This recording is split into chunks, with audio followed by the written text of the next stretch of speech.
السلام علیکم ورحمۃ اللہ وبرکاتہ.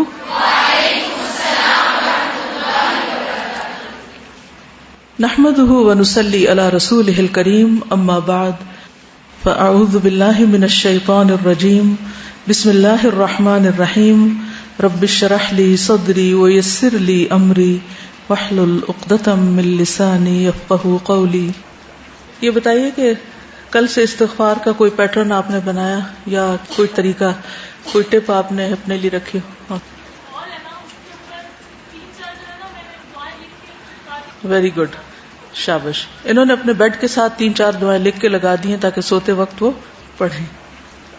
یہ جو 15 منٹ والا تھا نا، وہ بہت اچھا ٹپ تھا. اسی طرح نہیں، ہر تھوڑی دیر کے بعد جو ہی آپ ذرا سا بھی اپنے آپ کو بریک دیں تو فوراً استغفار شروع کر دیں. اور کوئی ہر نماز کے ساتھ 15 ٹائم انہوں نے کر لیا تاکہ دن میں 70 سے 100 بار ہو جائے. گڈ. یس، اگر آپ کمپیوٹر پہ زیادہ بیٹھتے ہیں، ڈیسک ٹاپ پہ، فون پر ہیں تو اس کی اسکرین پہ، یعنی ریمائنڈر اصل میں ضروری ہے. ہم سب بھولنے والے ہیں. ٹھیک ہے جی، اوکے.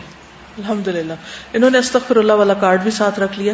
وہ بھی ایک ریمائنڈر ہے، کہیں بھی آپ چپکا دیں تو انشاءاللہ جب نظر آئے گا ایٹ لیسٹ اس وقت تو آپ پڑھ ہی سکیں گے. ٹھیک ہے، تو اللہ تعالی ہم سب کی بخشش فرمائے. سبحانک اللہم و بحمدک، اشہد ان لا الہ الا انت، استغفرک و اتوب الیک. السلام علیکم و رحمۃ اللہ وبرکاتہ.